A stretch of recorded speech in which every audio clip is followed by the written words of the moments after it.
Šahida Abdurahmanović izgubila je u Srebrenici muža, brata i na desetine članova šire porodice. Od povratka 2003. više puta čula je pjesme čiji sadržaj opisuje kao zastrašujući.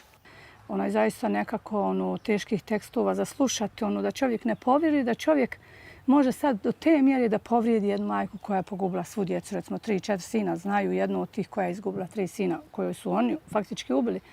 Ja se dobro sjećam tog teksta kad kaže žao mi je što se oženi lani, ali bi bilo dosta silovani. I ja žene su stale, počele da plaću, to sve majke koje su pogubile djecu. U toj grupi su bila čak 2 uposlenika iz policijske stanice moje komšije. Šahida kaže da je ovakvih pjesama na ulicama danas manje, no ne i online. Da koljemo, tako se zove pjesma u kojoj se može čuti poziv na ubijanje muslimana i veličanje genocida. 2006. godine je Fond za humanitarno pravo podnio krivičnu prijavu protiv NN autora i izvođača ove pjesme. No 13 godina kasnije ona je dostupna na internetu. Baja on eto svojim, klao ih je glatko, jer samo je jedan general Mladić Ratko. Ovakve poruke nerijetko prate i sportske događaje. Ili najradosnije životne trenutke.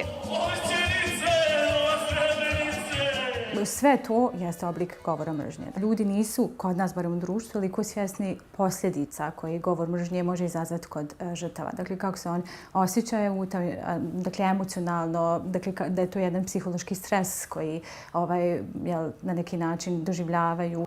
Za istraživača genocida sa Američkog univerziteta Southern Connecticut Davida Pettigrua nema dileme da je institucionalni okvir taj koji omogućava veličanje genocida i u folklornim oblicima.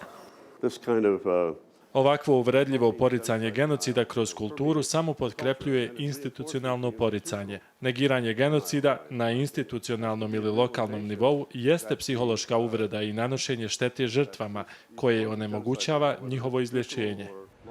Ratni zločinci nisu našli mjesto samo na sportskim tribinama ili pjesmama.